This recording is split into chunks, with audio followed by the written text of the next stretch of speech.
How is it going, YouTube? Toon Raider here. I am, of course, joined, as usual, by my co-host, I Do Name. So what's up, I Do Name? What's up, everybody? So this is the Dragon Discourse podcast. As you guys know, we bring this out every once in a while to basically just discuss Dragon Ball. Now, today's podcast episode, if you want to call it that, is going to be a little bit different than usual. Usually we talk about various topics and we have like one topic throughout the whole show. This time, however, we're here to discuss the legacy of Akira Toriyama. So what I've done is I've created some questions. Some of them will be more of the like the cliche questions you may have heard before that everybody's talked about, and then some of them are going to be a little bit more creative. We'll mainly be talking about Akira Toriyama's work, and I want some feedback from the chat as well. So whenever I ask these questions, I'll also be asking not only I Do Name, but the live chat as well. So hopefully we get a pretty good chat going on. So are you excited, I Do Name? Yes, I'm very excited. Yeah, so like I said, we're here to discuss the legacy of Akira Toriyama. So before we get into the questions talking about why we love Dragon Ball, I do think it's important to mention this. This is a celebration of Dragon Ball for this Dragon Discourse, and as such, we have to talk about Akira Toriyama. So, he passed away, I believe it was March 1st, 2024, from I think it was a subdermal hematoma. And at the time, Dragon Ball Super released its final chapter with Piccolo waving goodbye to the audience of Dragon Ball Super. Definitely one of the more emotional moments of being a Dragon Ball fan ever. What do you think, Aduname? Would you agree with that? I love Piccolo. I'm not sure exactly the importance of Piccolo and Akira Toriyama and like how much he cared about his that character in particular. Well, we know it But was his favorite I character. know Piccolo is my. I didn't know that until just now, Okay, but yeah. Piccolo is one of my favorites, so that's awesome. And for the people watching now, if this is your first time, the fun of the podcast is that Iduname is a bit more of a casual Dragon Ball fan. He's also really big into One Piece. So yeah, that's a fun fact about Iduname. Okay, so I do have some questions here. Again, very focused on Akira Toriyama's work and his involvement in Dragon Ball. So these will mainly be centered around Dragon Ball, Dragon Ball Super, and Dragon Ball Daima. So let's just say hello to the chat. Hello, Joel Long 05, who says, yeah! Enlightened Sand says, hello, Toon Raider. Hello, Enlightened Sand. So I'm going to be asking these questions not only to Iduname and the chat in tribute to Akira Toriyama, you could say. We wanted to do this sooner, March 1st, but, scheduling and everything like that. All right, so the first question is, what are your first Dragon Ball memories? I think this is a great way to kind of set the tone and get everybody nostalgic and in their feels and in their, I remember when Toriyama passed away, a lot of people were celebrating him and the impact he had on their lives and thanking him and talking about their memories of Dragon Ball. So I want to know what your first memories of Dragon Ball even were. I know for me, my first memories of Dragon Ball was with my family playing Dragon Ball games. I never really watched. I mean, I did watch Dragon Ball. It was the show, mainly like little tapes and stuff of episodes that we would record, and some movies, some DVDs, things like that. And I never really sat down and watched the whole thing through until I was maybe 10, maybe 11, something like that. A lot of people don't know this. I mean, I guess a lot of people do know this, but some people don't think about it. But back then, you couldn't really sit down and stream the whole show in a binge. So with me, I basically had the games and followed the storyline of the games that way. And then I also had like episodes here and there. So it's not like I was completely in the dark about what Dragon Ball was. I basically knew everything about Dragon Ball before I watched the show from start to finish. But, that's just how things go. So that's my first memories of Dragon Ball. I was always very nostalgic about it. It is my favorite show, I would say. How about you, Iduname? Yeah, for sure. My answer is kind of similar to yours. I grew up with you obviously playing Dragon Ball Budokai Tenkaichi 3 on the PlayStation 2, and that's my earliest Dragon Ball game. And in terms of watching the show, I just remember my oldest brother he had basically the entire season of Dragon Ball Z from season one all the way, basically from Saiyan saga all the way to the Majin Buu saga. And it was the one that where if you had them all sideways together, it had like the logo and stuff, and it was pretty dope. Yeah, I remember watching it, and my favorite ones to watch were obviously the episodes with Goten and Trunks. I really vibed with them because I was a young kid and they were young kids, so I just kind of liked the goofiness of their characters. It's really nice and cool to see, and yeah, sure, Exactly. for sure. Exactly. So I just realized I forgot to change the image screen on the slideshow for the visual audience because even though we're an audio first, we also have a visual audience. So that's for you visual audience listeners. So let's reference the chat real quick. Enlightened Saiyan says 2 years since Akira Toriyama passed away. Rest in peace. My first time finding about Dragon Ball was also when I played Tenkaichi. Yes, Tenkaichi, the video games in the 2000s were a great entry point for new fans of Dragon Ball. A lot of people don't talk about that. A lot of people, I mean, I guess you could say a lot of people do talk about it, but nowadays they don't really reference it as much, so that's a good point to bring up. So, since we're here talking about Dragon Ball, the greatest thing ever made, at least in my opinion, I think it's important to ask the question, who has your favorite character arc in all of Dragon Ball? For me personally, it's got to be Vegeta. I feel like that's the obvious answer. Of course, if you have other answers, please let me know. I feel like Vegeta has my favorite character arc. I really love how he goes from being the most despicable, evil son of a gun you have ever met. And then by the end of the series, he's a family man. He loves his wife. He loves his kids. I say kids because bra as well. And I just feel like it's pretty fulfilling, I would say. How about you, Iduname? Who has your favorite character arc in Dragon Ball? Now, I know this is gonna sound weird, but honestly, if you really think about it, I think Goku has one of the best character arcs because if you think about it, from Dragon Ball all the way to Dragon Ball Super, or even GT if you want to count that, because some people probably really like GT. But anyways, if you count all of what Goku does, he grows up, learns about humans, and how people are, like what's a boy and a girl. Uh, Learns about the world, travels the world, finding Dragon Balls with Bulma, and then he grows up, starts fighting and doing all that, has to learn about his actual race or heritage or whatever you want to call it, which is being a Saiyan, and then he ends up having a family, kids. His kids have crazy storylines that can technically count as a part of Goku's growth as well. Yep. So I mean, I just think that Goku is such a cool character. He's he's awesome. He's the GOAT, obviously.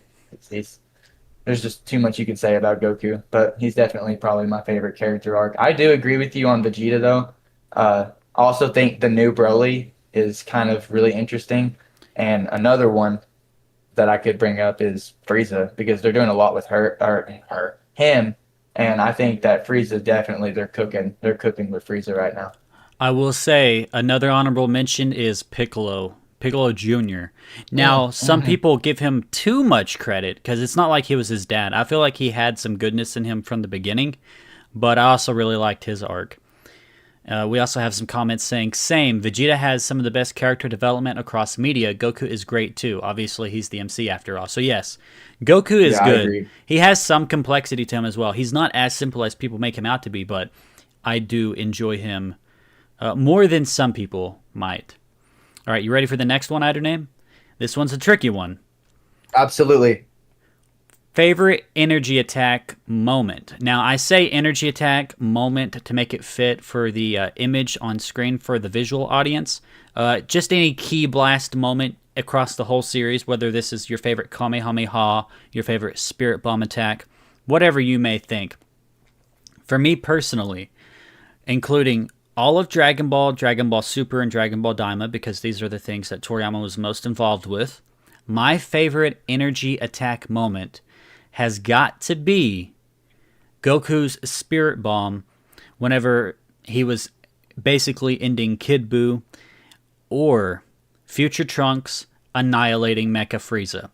Now, the reason why I can't decide, and I'm going to leave it to Iduname, and then I'm going to pick, is because Goku's Spirit Bomb is the peak of Dragon Ball for me. But whenever Future Trunks comes back and attacks Mecha Frieza, it's like, who is this guy? Just out of nowhere, he completely changes the name of the game. So that for me is my top two. What about you, Name? What is your favorite energy attack moment in Dragon Ball?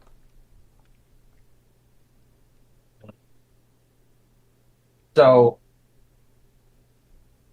you know how Goku does that instant transmission Kamehameha? Yes.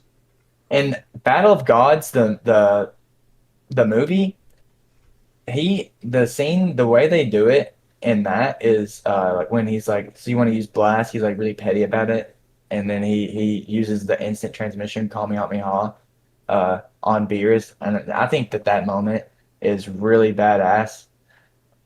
I also kind of agree with you on the Majin Buu Kid Buu Spirit Bomb because I can't remember if it's when he goes Super Saiyan 3 or if it's during that Spirit Bomb, but the scream he does, like or the yelling he does while throwing it and fighting Buu is so like nostalgic.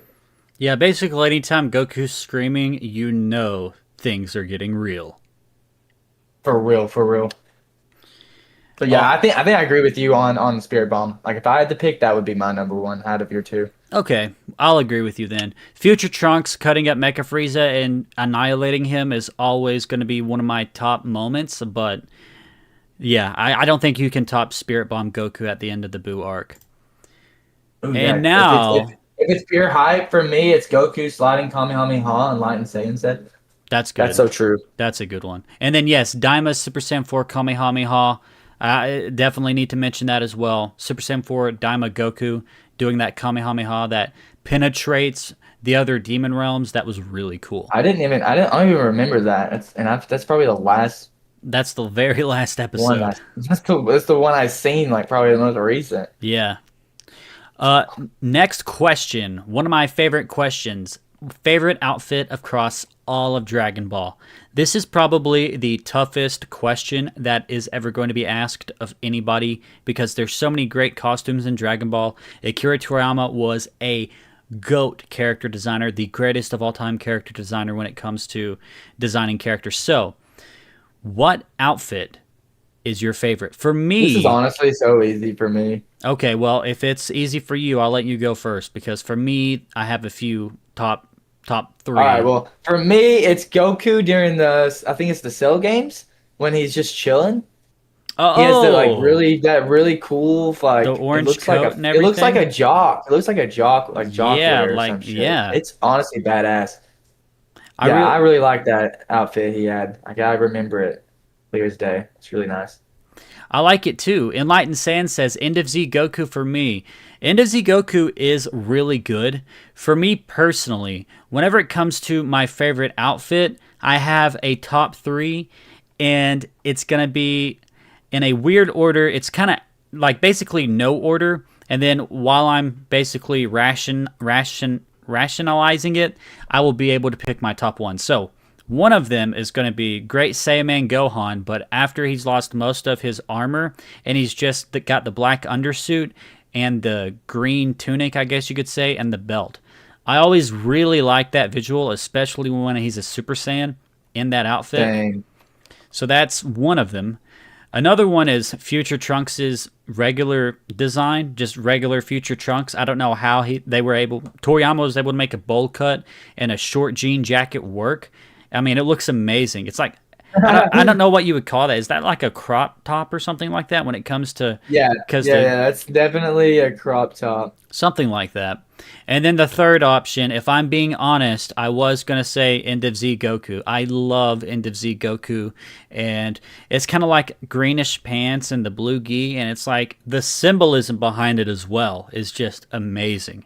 So Future Trunks is probably one of my favorite characters. It's tied with Gohan. I've always had a tough time trying to decide which one is my favorite. So maybe there is some bias whenever it comes to answering this question between Gohan and Future Trunks for which outfit is my favorite. But I gotta give it to Future Trunks. If I'm being real, Future Trunks I think has the best outfits in Dragon Ball. And that's probably a hot take. I just, he makes the battle armor work. I honestly like his outfit in GT. That's probably a hot take as well. But he just makes the CEO outfit work. He also makes the Zeno outfit work as well. But, another, you know what? Zeno Goku looks amazing as well. Actually, now that I'm thinking about it, Goku's probably got the best outfits. But Future Trunks is my favorite for me. LU6TY in the chat says, GT Vegeta no sleeves. Yes, he does go hard. And then Joel Long 05 says, Goku with turban, Yardrat Goku and Vegeta, Future Trunks, Bunny Bulma. Goku with turban. Oh, yes, that's right. At the end of Dragon Ball, right before he puts on his gi again. Yeah, he looked pretty cool there. You have anything Future there? Trunks. Isn't there a movie? Is it BoJack or something? Where Yes, Future whenever Trunks he is wearing has like the a black tank top. And he's got the jean sleeves ripped, basically. And he's like super buff, and he has Did the you long mention hair. that a minute ago? Well, I didn't mention it. To me, that design kind of bleeds into his base design.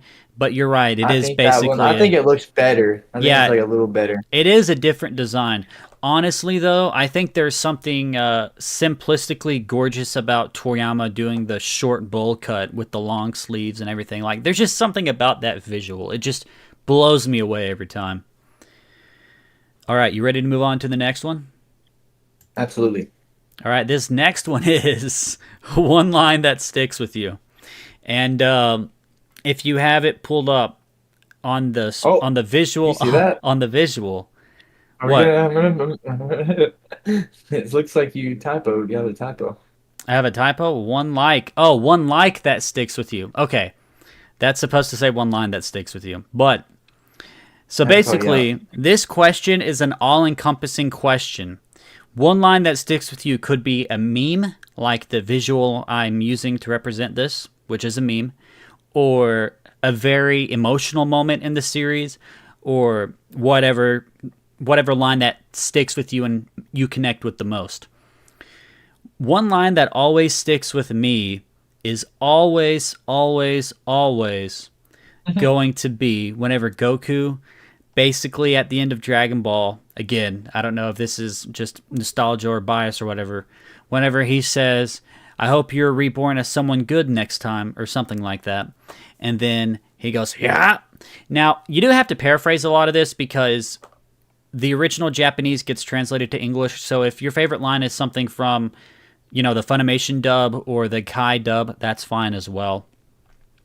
So that's probably my favorite line, but honestly, and I'm not sure if this is a hot take because I'm sure a lot of other people enjoy this moment. Now that I'm thinking about it, my number one favorite line in all of Dragon Ball, and again, it might be a little bit different in Japanese, is whenever Kid Goku has one arm disabled, his two legs are disabled, and Piccolo basically tells him, it's over! And then Kid Goku says, I still have one arm! And then, boom, you get that amazing moment whenever he does the fist attack, the Great Ape attack. Just freaking amazing. Whenever he puts all the Saiyan energy into that. I freaking love that line. So, again, might be a little different in the original Japanese dub, but I think it's still the same meaning. And before we hand it over to I Do Name, I do want to read some of these lines in the chat because they're pretty good. Joel Long says, and Broly, call me Kakarot. That is another great line I really enjoy. And then Justin Cast 3 says, got it, you're not old, you're ancient from Dragon Ball OG. That is a pretty good one. And then Enlightened Saiyan says, on a serious note, for me, it's Goku. I am the Super Saiyan, Son Goku. That's another really great one whenever he's fighting Frieza. And he says, Son Goku! Fun fact, before we hand it over to I Do Name, they changed that in the Funimation dub. It's a huge meme. Everybody knows about it. Whenever Goku was like, I am the hope of the universe, and all that stuff. But in Dragon Ball Z Kai, from what I understand, from what I've read, and from what I've seen, Sean Schemmel was actually the one that suggested to say the line Son Goku.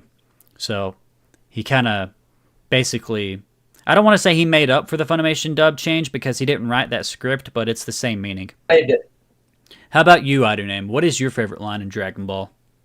Man, I'm not even gonna lie. Joel stole my answer, so I'm gonna say my second favorite, and that's when Frieza's in the tournament power, and he like says dance monkeys.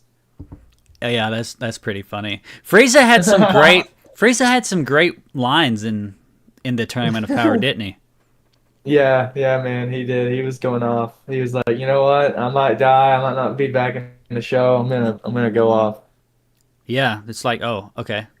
All right, I guess Frieza's back and he's better than ever. They somehow made him more enjoyable than he was in Resurrection F. Like it felt like he was finally coming back, even though he came back in Resurrection F. Probably because it was for a longer time because it was weekly. I enjoy seeing Frieza not be able to be like himself because like Zeno was there. So obviously, if he would have like killed That's a someone, he would have got erased. that's a I good like point. seeing him be restrained by something like Yeah, that. that's a good point. We were dealing with Frieza under constraints. He couldn't really afford to be his normal self. All right, you ready for the next question, which is, what was your reaction to the Battle of Gods announcement? I can't help but laugh because Joe said "Hello, monkeys," quoting Frieza, and YouTube like was wanting us to review Oh God. it. Oh God, yeah. Yeah, it's always a dicey situation with Frieza, but what was your reaction to the Battle of Gods announcement? And this is an interesting question because whenever I was designing these questions, I was like, it can't all be Dragon Ball Z. We have to talk about the new era as well because that's what Toriyama was also involved with. And whenever Battle of Gods came out, it was amazing. It was like the resurgence of Dragon Ball. But we're specifically talking about the movie. We're not talking about Dragon Ball Super's Battle of Gods adaptation. We're not talking about the Dragon Ball Super manga adapting Battle of Gods. We're talking about Dragon Ball Z Battle of Gods. Now, I originally heard about this whenever I was about 13. Name is a few years younger, so I'm not sure if he even remembers this that well. But for me, this was an amazing moment of just being at school on the school bus, looking at my phone and seeing the announcement and thinking, "Oh my God, is that real? Is that real?" And then it turns out to be real, and all the fake leaks leading up to it. People saying that Beerus looked like the purple kid from the Backyardigans. It was just such a fun time to be a Dragon Ball fan. We never thought it would spin off into a series. We never thought we would get a sequel. People were thinking, oh, this is just for the anniversary or whatever. This is just to celebrate Dragon Ball, basically. But it turned out to be really good. Now, I do want to say this, at the time, there was some concern about what the Super Saiyan God form actually was. People saying, oh, Goku's basically getting Super Saiyan 5. This was before people realized that Super Saiyan 4 just no longer I remember existed. seeing a bunch of crazy fan art like of Goku with white hair, and it looked crazy. Yeah, I remember the one of Goku basically in what looks like Super Saiyan 4, but it's yellow, and he's holding his hand out to Beerus like Yeah, he's about to destroy him.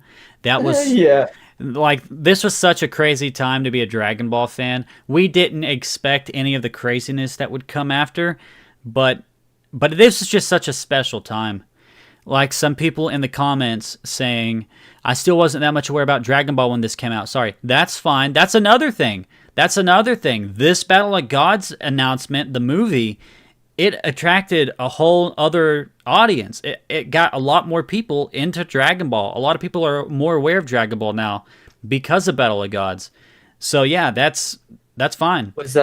Was Dragon Ball Z Battle of Gods the first Dragon Ball Z movie to be like in theaters in the US, or am I tripping? I believe it was, yeah, because all the other movies I think were just aired on TV and then played aired on And then TV. sold on like DVD and Yeah, stuff, and then right? yeah, I don't.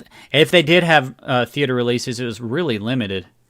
Because I remember Jordan had my older brother. He had a few of the metal cases, like the World's Strongest, that movie, like stuff Yeah, like that. yeah, Three of my yeah. I believe that's how they did it. Now, Pokemon was huge in the '90s. I believe this was, and they actually had the first Pokemon movie play in theaters. But that's of course because Pokemon is actually actively airing at the time. Dragon Ball was a different story. We were just catching up to Japan, so I don't think we had a big theatrical release. Other comments saying, okay, I was in a blank state until I found out 2 years later. Let's go. Yeah, pretty cool. Okay, and this is for the visual audience. So if you're audio only and you're not sure what this comment is about, I'll explain. This comment says, why is Videl in a fighting pose throwing hands while pregnant goes hard? This is artwork that Toriyama originally did for Battle of Gods before it came out. And a fun fact that has been pointed out, I know it's really close, but on the picture, Idoname, I want you to look at this too.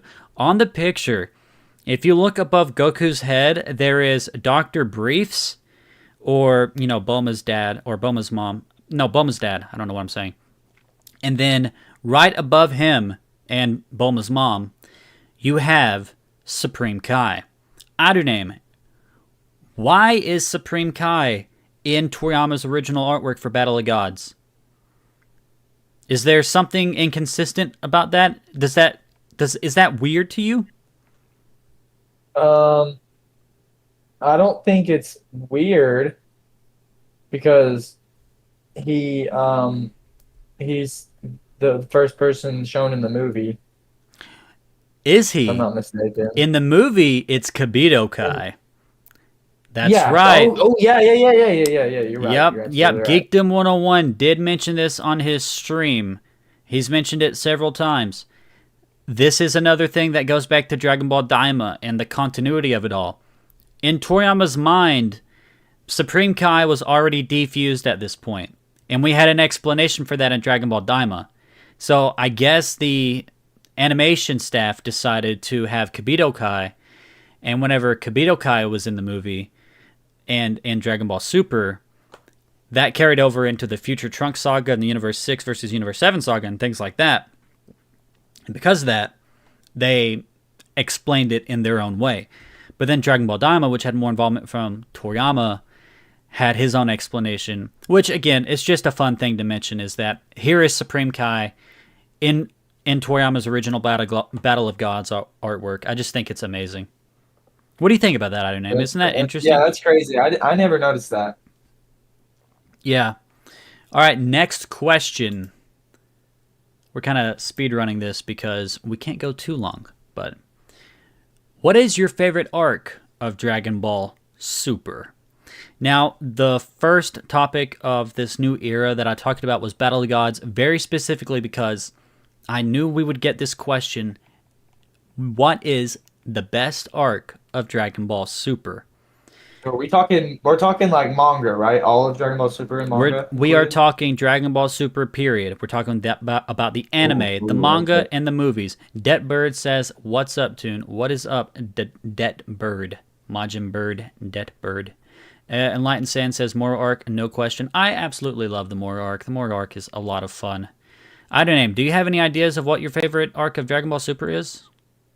I do, absolutely, but I want you to answer first. All right, so my favorite arc of Dragon Ball Super has always been a toss-up between the Granola Saga and the Moro arc.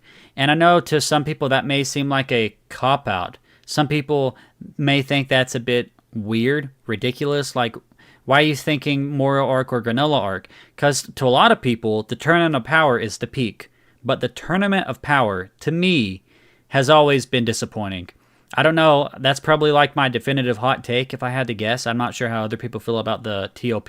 But to me, I think there are hype moments in it, but the writing suffers as a result. The story, like basically in every single tournament in Dragon Ball, whenever you have a story revolving around a tournament, it's normally good. There's lots of drama and stakes and a lot of interpersonal relationships you're working with, like Tien and his school. You got Kid Goku with Krillin and Master Roshi. Yamcha's in there. You had Piccolo Jr. Like, the tournaments have always had great stories. Even the tournaments that didn't actually play out on screen the way we might have liked, like in the Majin Buu saga or in the End of Z. Those tournaments had still very interesting things going on. The Tournament of Power is just a battle royale, and I don't think it's very interesting. So that's why I don't really go with the Tournament of Power whenever this question comes up. I always go with the Moro arc or the Granola arc. And the reason why I have a hard time choosing is because the Moro arc feels the most like what I remember Dragon Ball Z feeling like, but the Granola arc has my favorite arc for a Dragon Ball Super character, that of course being Granola himself. Granola starts out wanting revenge, kind of like a baby light, and you're thinking, okay, this is just baby Vegeta 2.0. They're just reusing the concept. But then you kind of see him go on a Thorfinn journey from, if you're familiar with Vinland Saga, and he kind of puts his vengeance aside and goes to Monaito's side. That was such a great moment. And then you also got Bardock in there. I know some people don't like Dragon Ball Super Bardock, Dragon Ball not minus Bardock. Some people don't like that version of Bardock and how he's utilized in the Granola arc, but I really enjoyed it. I actually really liked what they did there. I also liked Vegeta unlocking Ultra Ego. And then the ending with Black Frieza was amazing. Now, as far as the Moro arc goes, it's really fun. It's really enjoyable. I reread it recently whenever the anime was announced just to freshen up. It's good. And it, again, feels the most like Dragon Ball Z. But there's just something about the Granola arc that just hits a little bit differently for me. So I think my favorite arc of Super is going to be the Granola arc. Now, before we hand it to Iduname, I want to reference some comments here. Hopefully in the remake they give TOP both good writing and hype moments. Yes, TOP needs more drama. Might be a pipe dream though, maybe. Give me some slice of life at times. Sad to say the intense peak action has slowly gone stale. That's true. And I do want to give a lot of credit to Superhero. I really love Superhero. It's basically my second favorite arc in all of Dragon Ball Super. And the reason why is because it had a lot of great slice of life stuff and also some action, especially the manga with the Goten and Trunks prequel arc and the epilogue arc with Gohan and Goku and all the other Saiyans. I think that's the peak of Dragon Ball Super overall, but it's not my favorite arc necessarily, and I know that may sound a little odd to say, but the reason why is because the Superhero arc it's still got its own problems, basically. I just think the highs of the Granola saga beats the highs of the Superhero arc, even though the Superhero arc does have some pretty high highs. All that to say, yeah, Joe Long says, where's Black Frieza? Exactly. But Iduname, your favorite arc of Super? Now, if I had to answer this question, I would separate it between the manga and the anime because they're kind of different, obviously. But if we were answering for anime, if we were answering for the anime, I would probably say the Tournament of Power, honestly. Okay. As crazy as that is to say. But that's just for the anime. If we're talking manga, I would probably go with either what you said, the Moro arc. The Moro arc, honestly, to me, feels like this. It's like the same feeling I felt when I was watching the Cell. Exactly. Arc for the first time. Like the exact same feeling. Like Vegeta going off the train at Yardrat. You got all the Saiyans, you get to go see a different planet. Z-Warriors. You're in a freaking spaceship. You're seeing all kinds of villains and bad people, and some of them are stale. Some of them aren't. It's just so refreshing, but it's not refreshing at the same time because you're familiar with it. But I also want to mention the Goku Black arc or the Future Trunks arc in Dragon Ball Super. I think it's so good, and it's another one that just really brought me back and made me feel like I was watching Dragon Ball Z again, especially the manga version. That's probably my third favorite arc now. It got beat out by the Granola arc and the Superhero arc. And the reason why is I always say the Future Trunks arc in Super, it's not about the destination. I hated the ending, but it's about the journey. I really liked the journey to that ending, even though I did not like the ending.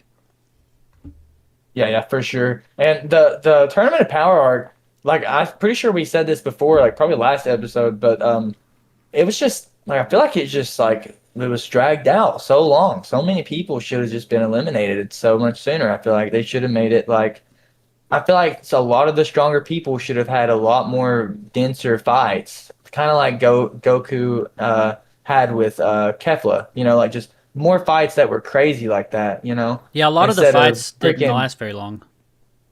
Yeah, they were. I mean, a lot of them were just like it felt like I was watching. What is it called? Like the just Dragon stuff Ball that wouldn't. Dragon Ball mini episodes. The stuff in anime that shouldn't be there. Filler. I feel like I was watching a bunch of filler. Yeah, and I think there's something to be said about Dragon Ball Z's pacing. About the fights always felt long, but they felt dramatic and impactful. Like Detbird says, I'm crazy about the Goku versus Hit first fight. Very nostalgic seeing Kaioken again. Yeah, that's That another was only an Dragon Ball. anime thing, though, right? Yeah, and that's another Dragon Ball Z reference, which made the series, I guess, more nostalgic, like he said. And basically, that was a great moment for the Universe 6 versus Universe 7 series, well, arc. And that kind of goes into like a thing that people have that's an issue with Super is that some people think it relies too much on Dragon Ball Z nostalgia. Like I said, maybe even the Moro arc gets accused of this, but I think it's basically, I like nostalgia when it's done well. Future Trunks was nostalgic, but it was done well up until the ending. Like Detbird says, Goku going Kaioken in the anime, combining it with Super Saiyan Blue. I remember when that came out, that was extremely hype. The community was on fire. It was basically like I can't remember. Well, I can remember. We definitely hit some highs after that with Ultra I'm pretty Instinct sure and stuff like everybody was that. hyped because But it's like no one even ever. I'm pretty sure no one just thought about combining those two because things. before that we And had not seen Kaioken in a long time.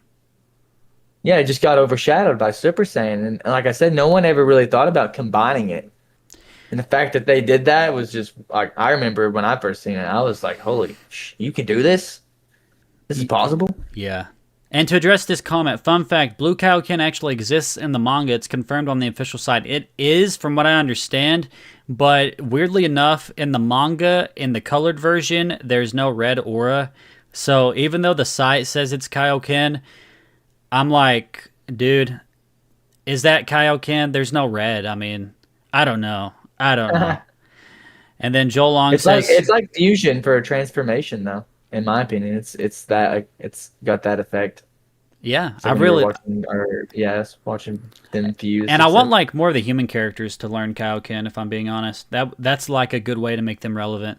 Joel Long says Why I like the haven't Champa they? arc because it introduced mirror universes. Yes, that's another thing.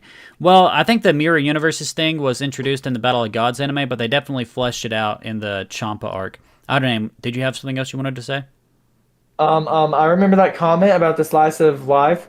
Do you remember? I just remember every time I rewatch Dragon Ball Z, I love watching Gohan in high school Oh and my God, yes. Teaching Videl how to fly and Goten how to fly. Like it was just so nice. Dude, and that's part of why the superhero arc it hits for me, especially with the Goten and Trunks stuff.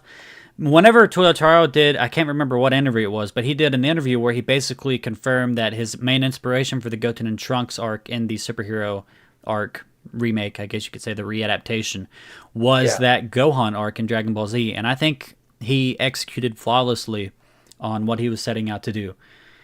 But we do have limited time, guys. I forgot to mention that, but we can only go for about an hour, so that's why I'm kind of blitzing through this discussion. I'm So, trying to see how long we've went so far. I think we've been going for 37 minutes, so I mean we got some time. all right, next question.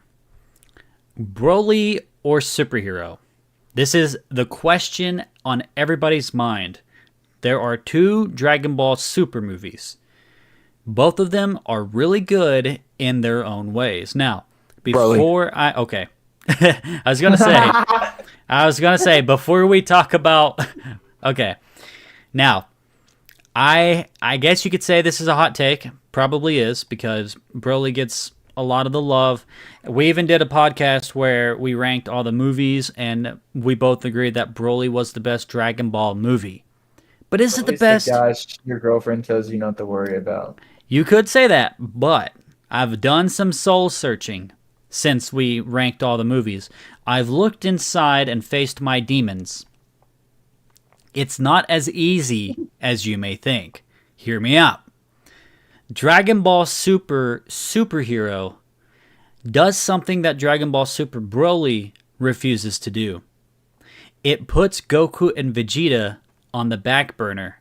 It puts a strong focus on Piccolo and Gohan. You get a look at the future with Pan. And not only that, but you get some great new characters in the form of Gamma 1, Gamma 2, Dr. Hedo, Magenta, Carmine, and Cell Max. Well, Cell Max, maybe not in that category of great characters. He's basically just there to be a kaiju monster and to be killed. But you understand where I'm going with this. Superhero, it gets a lot of flack for basically being nostalgia for Cell and Gohan fans. I would say Broly kind of does that same nostalgia hit much more than Superhero, and people don't talk about that because Broly's animated so well. It's got great action. But when you think about it, Broly is rehashing a lot of what we've already seen in a new form, no doubt. It looks great, and I really like how they reinterpreted Broly. However, I feel like Dragon Ball Super Superhero had more fresh, original content.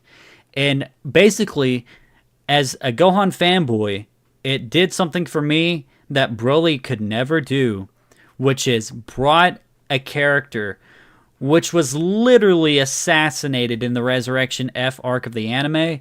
Character assassinated to death. Ever since then, he was never able to recover, even whenever he was training all throughout Super on the down low. He comes back for the TOP. Even whenever he's doing great in the TOP, you still have fans saying, when is Gohan coming back? Gohan sucks now.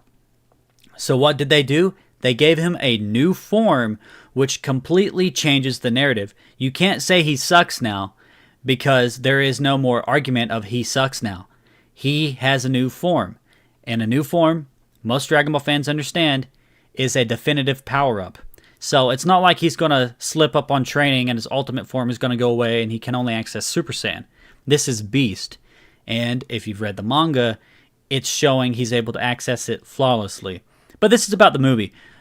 And in the movie, that whole thing is on display. I mean, Cell Max is destroying them, and Gohan tanks Cell Max's attack, throws it right back at him. Piccolo even says that Goku and Vegeta might have not been able to take him on, or might have had trouble with him. I can't remember the exact quote. Basically, the point is, Gohan is now on par with Goku and Vegeta. Whereas for the Broly movie, like I said, it's basically more of a rehash of what we've seen. I really like the reinterpretation of Broly. Obviously, the animation is the best that Dragon Ball has ever seen. But Superhero also had some pretty solid CGI animation. Before it was released, I was worried. And I think because my expectations were so low for Superhero, it made me enjoy the animation that much more.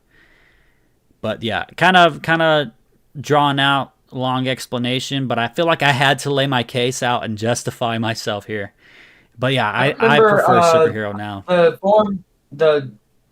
lot of people were saying that they think that Gohan's Beast form is basically like kind of like Ultra Instinct, where it was like the unmastered form, basically. Like And he so still his has ultimate more room form to grow. Was like his ultimate form would be the Oh, Ultra Instinct Sign.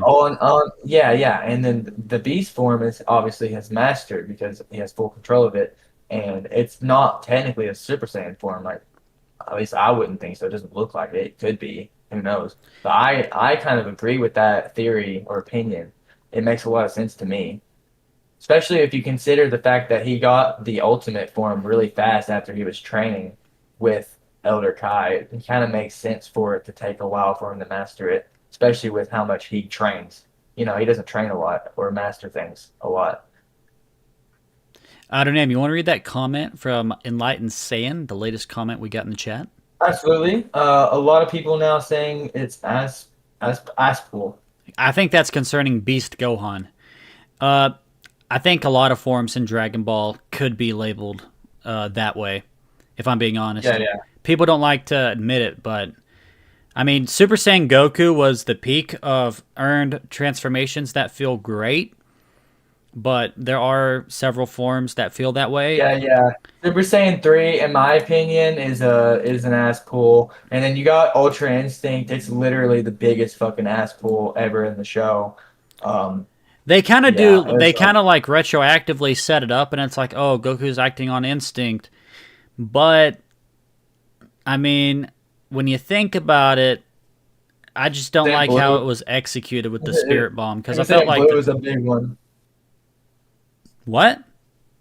Super Saiyan Blue was a big one for me. I feel like yeah, he Super just Saiyan got Super Saiyan God, and then they just completely shadowed it out. Like it was like, okay, all right. Well, Super Saiyan It's Blue. like when you have a kid and then you have the second kid, and for some reason you like the second kid more, so the first kid is just never thought about again. Well, logically speaking, it makes sense for there to be a Super Saiyan form of Super Saiyan God, but the The idea that you could compare it to like Beast Gohan or Super Saiyan 3 Goku makes sense because it follows the same logic that Super Saiyan 3 Goku logic follows. People say that Super Saiyan Yeah, 3 Goku wasn't really earned because we didn't see it on screen. We didn't see him earn it, like unlock it, train for it. It just shows up.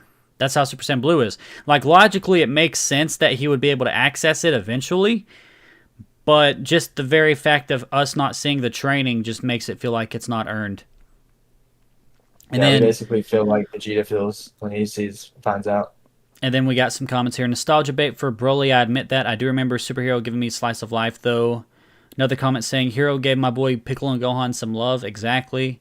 Another comment saying from Justin Cass 3 says, I think this form dwells to Gohan true soul and presentation and an attitude. He's always so calm and cautious. This could be a different person using a mask to hide. Yeah, I like how Beast Gohan, he kind of has that Super Saiyan Goku on Namek vibe to him. Like he's a little bit more primal, you could say. Anyway, That's I just really realized I true. have not gave Good. Iduname the time to explain why he prefers Broly over Superhero. So, Iduname, Oh yeah, yeah. the You're absolutely right. floor I didn't is answer that. yours. All right. Listen up, everybody. Listen up. Dragon Ball Super Broly is better, in my opinion, because of the artwork. That's my opinion. I think the artwork is amazing. I think that in terms of your arguments, there's also new characters in Dragon Ball Super Broly that I really enjoyed, like the Chilai and Limo, they're great. Yep. Eli Limo. She's pretty, yeah, she's pretty dope, and he's pretty dope. And then you got the return of Broly and his father. I forget his father's name. Paragus. You get to see a lot of how the Frieza Force is working. Yep. That was really interesting. We haven't seen that in a while. And then we also had that amazing scene with Vegeta and Goku and Broly in the snow, and I think that the animation on that scene is peak. It Like, is. Like I said, the animation in Super Broly is phenomenal. It's great. yeah, I really wish that they would do more with the mixture of CGI and hand drawn animation or whatever you want to call it, digitally drawn animation. It's such a good blend, and like I really like superheroes, but I don't know, the mix between the Yeah, two I think are in the perfect. past, whenever they would cut corners with CGI in Dragon Ball Z Battle of Gods and Resurrection F, I feel like now CGI has progressed to a point where they can use CGI style like superhero and blend it with their 2D animation from Broly, and we would be making bank, and it would be the peak. But we do have a That's cool. comment that says, "Is Daima canon?" Which is a great time to transition to the next question. Final Dragon Ball Daima thoughts. Dragon Ball Daima was the last thing Toriyama reportedly was involved with. That was before we found out he was involved with the early stages of Dragon Ball Super's remake. Probably involved with the Moro arc as well, from what I understand. I mean, obviously he was involved with the manga, so maybe he was involved with the anime. And Want of me to answer course, this he was first? involved with the video game. Well, I'll answer the canon question because I love that question, and then I'll talk about my final thoughts about Dragon Ball Daima. So, is Dragon Ball Daima canon? So, when it comes to canon, I think some people get it wrong. Whenever people talk about canon, they're not asking about canon in the context of one definitive timeline. Canon, to me, really rings true to like how you consider the MCU canon versus the Marvel Comics canon. There's different canons, there's different continuities. Like if you say, is this comic book canon to the MCU? No, because the MCU is, movies and TV shows. Even whenever they release a tie-in comic, most of the time they ignore it and retcon it and do their own thing. So the word canon is used not to say there's one sacred timeline, but to say there is a continuity across multiple projects that line up. So, with that being said, there is a Toriyama canon, and I made a video about this, where his involvement with Dragon Ball Daima, Dragon Ball Super, and the original Dragon Ball shows there is a consistency across those three series, and they follow his canon. Now, when you're answering the question of is Daima canon, the answer is yes, it's Toriyama canon, because He was deeply involved with it. He wasn't deeply involved with Dragon Ball GT, and for the Dragon Ball Z movies, he said all of them were in another universe. He literally said they were in another universe or another dimension from his own. There's also several instances, like in the magazine, I think it was Jump, whenever they revealed Dragon Ball Super Broly and they were advertising it, they said Gogeta finally is canon or something along those lines, but they used the English word canon. And that also goes to show how much Toriyama did not care about Dragon Ball Z's movies, because whenever he introduced his own version of Gogeta, it was like we were seeing Gogeta for the first time. Same thing with Broly, same thing with Paragus. You see where I'm going with this. Enlightened Sand says, is it connected to Super, though? And that's another thing. Dragon Ball Daima has contradictions to Super, but Dragon Ball Z has contradictions to Super as well, and people don't talk about that. Dragon Ball Z, like literally the end of Z in Dragon Ball Z is a gigantic contradiction to Super, because they completely screw the timeline whenever it comes to Goku and Vegeta and Bulma, things like that. Basically, what I'm getting at is Dragon Ball canon isn't like... Okay, if you guys are Dragon Ball fans, you would know that there's a lot of contradictions, like I just said, between even Dragon Ball Z's End of Z arc and Dragon Ball Super. But if you're a fan of like DC or Marvel, there's contradictions there too, and they always get retcons and they explain it. Dragon Ball, whenever they get contradictions, most of the time you're lucky if they retcon it and explain it away. Like I said, the End of Z has a massive timeline problem with Dragon Ball Super. So that's like saying, is Dragon Ball Super connected to Dragon Ball Z? Because there's a contradiction there that completely overrides Dragon Ball Super. The answer is, yes, it's connected. Yes, there's a contradiction, but who cares? I think that's Toriyama's methodology. That's basically his logic whenever he went in and wrote these things. He just did stuff because he felt like it. Toriyama's original editor on Dragon Ball, said something along those lines. Toriyama just doesn't really care about keeping the continuities consistent across his work. Anyway. Absolutely. Anyway, yeah, sorry about that. But I really enjoy that question. So, final Dragon Ball Daima thoughts. Well, I enjoyed it. I thought it was amazing. Now, some people thought it was a little bit boring. I do think there are times where it's boring, and I kind of saw this because I went on a Dragon Ball rewatch journey with my girlfriend, and we watched all of Dragon Ball, all of Dragon Ball Z, all of Dragon Ball Super. Then we got to Dragon Ball Daima, and I noticed she was kind of dozing off. I'm like, are you okay? She's like, yeah, it's just a little boring. So there are boring parts to it. It tries to be very OG Dragon Ball-esque, but it kind of misses. Oh, sorry. Ugh. Sorry about that. But it kind of like misses the forest for the trees at times. I don't know. Can you take over? Jeez, I've been talking too much. I've been talking too much. Okay. 1 second.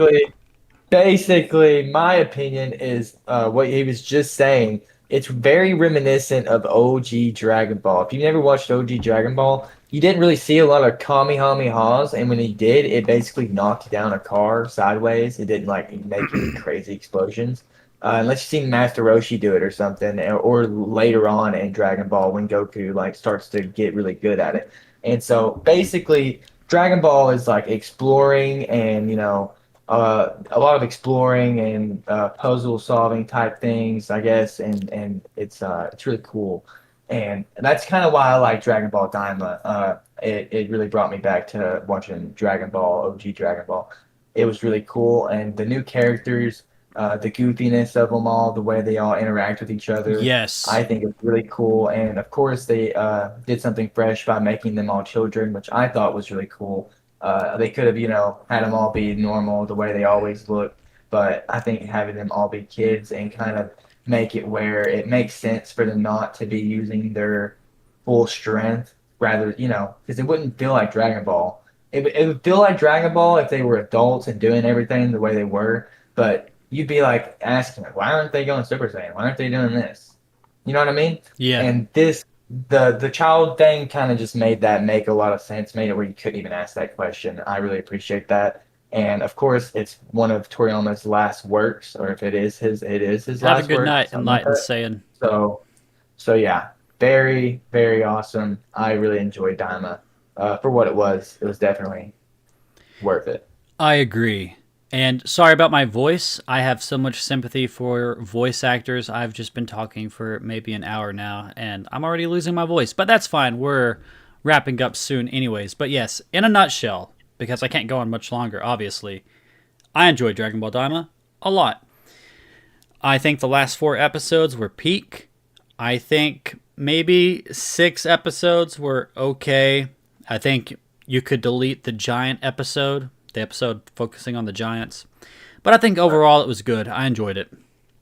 Some comments said, what Dragon Ball is missing is diverging the attention from the Z Fighter gang and telling the story of different characters. Yeah, I think they could do that, like kind of like how the MCU does it with projects, spin-offs, things like that, TV shows. All right, next question. Which Super Saiyan 4 is best? I do name. I'll let you answer this first while my voice recovers. Okay, so basically, my opinion on this is that I really, really, really, really, really, I don't know how many times I said that, like the OG Dragon Ball GT form of Dragon Ball or form of Super Saiyan 4. But But um, Tomb Raider's opinion is that basically Akira Toriyama's redesign or design of Super Saiyan 4 looking more like an ape and stuff, having the big arms, the big hands, kind of like an ape or a gorilla would have. I think it's great. Definitely adds to it, makes it look really cool. But I think the black hair is honestly what does it for me with the other form. That's why I think that's the best one. If they had black hair on the Daima version, I think I would like it more. But yeah, and obviously the um the yellow pants. I think the yellow pants also look really sick on the Daima version. Here's what I'll Mhm. say. I think Dragon Ball Daima's Super Saiyan 4 is missing one key detail, and that is the belt. If it had the belt, it would be maybe my favorite form. Nah, maybe my third favorite form in all of Dragon Ball. But missing the belt kind of loses something in the translation of the GT version and the readaptation, I guess you could say. But I still honestly prefer the Daima version. At first, I was a little wary of it, and I was like, okay, I think the GT version is superior. There's no doubt about that. But I got used to Dragon Ball Daima's version, I'll be honest. At first, I didn't like how it looked like his sleeves were rolled up with his arm fur being a little higher than it is in GT. But then you get used to it. And then whenever I saw GT Super Saiyan 4 Goku after getting used to Daima's version, I was like, what the heck? Why are his sleeves rolled down so far over his wrists? Like, it looked weird to me for some reason. Now, GT, I think it does some interesting things with the colors.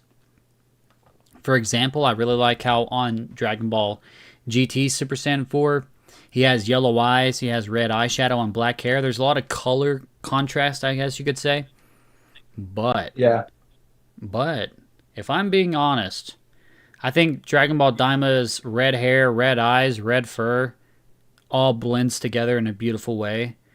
And then whenever I saw the original Toriyama artwork, that's whenever I realized, dude, Toriyama is cooking on another level. It's great. I absolutely agree with you. Yeah. And then some comments saying GT version is naked. Interesting take.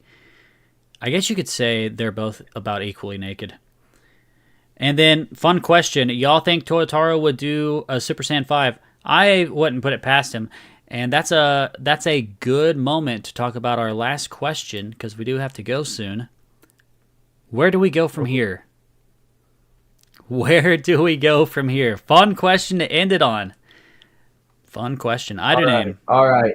All right. Where do we go from here? My opinion, and this is my opinion, guys. Just take it with a grain of salt. I think we're gonna watch Frieza do some crazy stuff. Obviously, from what we've seen, the last thing we've seen, Frieza's gonna do some crazy stuff. Our boys, Goku and Vegeta, are gonna train up just like the OG Dragon Ball Z days. They are gonna be cooking, and then while they're cooking, Frieza's gonna be cooking as well and doing stuff.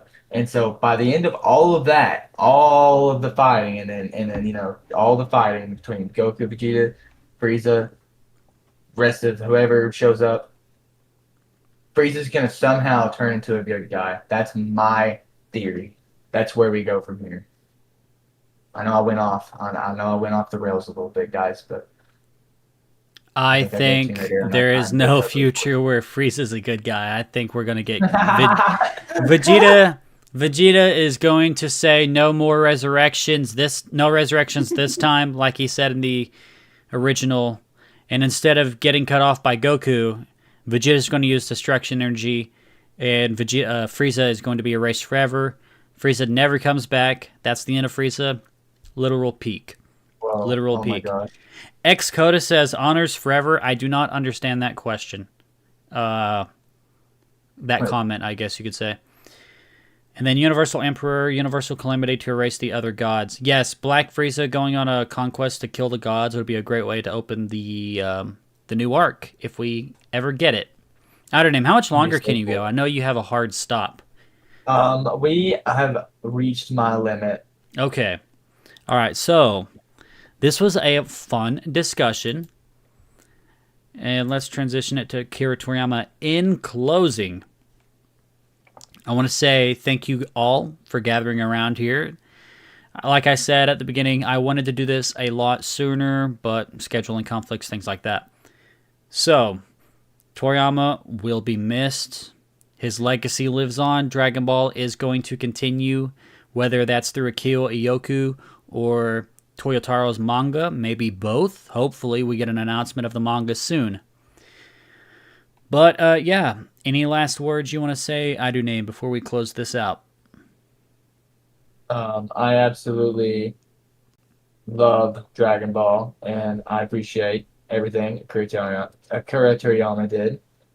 And yeah, it's awesome. It's amazing being able to talk about this show to everybody who is watching the podcast right now, or the video, whatever you want to call it, live stream. And yeah, it's awesome being able to share this love for the show and manga with all you guys. And he will be missed. Exactly. And real quick, before I go, I know you have a hard stop, but real quick, one final comment I need to make. No, you're good. You're good. If this is your first time finding the Dragon Discourse podcast, this is just basically a way for me to get a little bit more personal with my audience, give a little bit more of an opinion-based broadcast, you could say, as compared to my videos. Now, with that in mind, these are pretty infrequent. I'm not sure when we'll do one of these again, but when we do, I'll let you guys know in advance, like I did tonight, which is basically when we're going live. I would like a more consistent schedule, but the idea will be whenever the Dragon Ball Super manga comes back, that will be when we're consistently uploading every month this podcast, reviewing every chapter. So whenever that is. Anyways, guys, that will be it for this stream, remembering Akira Toriyama and why we love Dragon Ball. Thank you all for joining us. I'm Toon Raider. And I'm Idanen. And remember, don't forget to like, comment, and subscribe. And I'll catch you in the next one. Peace off.